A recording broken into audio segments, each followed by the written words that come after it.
আসসালামু আলাইকুম। আমি হাসিন চৌধুরী রেগুলার নিউজ বিডিতে আপনাদেরকে স্বাগতম।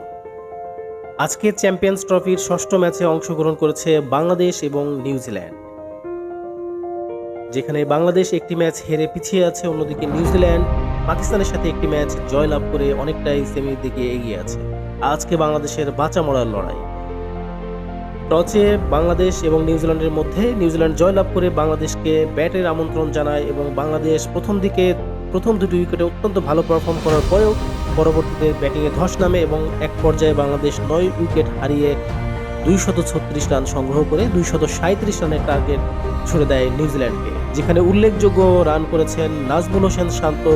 তিনি ১১০ বল খেলে ৭৭ রানের একটি অনবদ্য ইনিংস খেলেছেন। অন্যদিকে জাকের আলী টানা ২ ম্যাচে ভালো করলেন। তিনি ৫৩ বলে ৪৫ রান করে একটি সঙ্গ দিয়েছেন বাংলাদেশকে উল্লেখযোগ্য রান করার জন্য।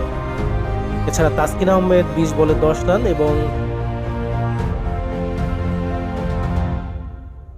২৪ বলে ২৪ রান করেন তানজিদ তামিম। বরাবরের মতো মুশফিক এবং মাহমুদুল্লাহ তেমন কোনো দলের জন্য কিছু রাখতে পারেনি। অন্যদিকে বাংলাদেশের বোলিং লাইনে এসে দুর্দান্ত শুরু করেছেন তাসকিন এবং নাহিদ রানা। নাহিদ রানা তিনি ৩ ওভারে খুব ইকোনমি বল করে একটি উইকেট তুলে নিয়েছেন এবং ৩ ওভার বল করে তাসকিন আহমেদ তিনিও উল্লেখযোগ্য একটি উইকেট তুলে নিয়েছেন, যেখানে মাত্র ২০ রান খরচ করতে হয়েছে দুই বোলারকে।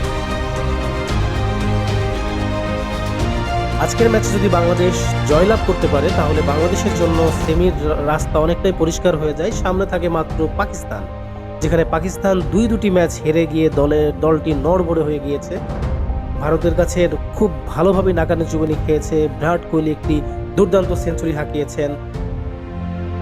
এছাড়া নিউজিল্যান্ডের সাথেও দুর্দান্তভাবে হেরেছেন পাকিস্তান। তো বাংলাদেশ যদি আজকের ম্যাচে কোনোভাবে জয়লাভ করতে পারে তাহলে বাংলাদেশের লক্ষ্য সামনে টার্গেট থাকবে পাকিস্তানের সাথে কোনো রকম জয়লাভ করলেই বাংলাদেশের সেমির দুয়ার খুলে যাবে।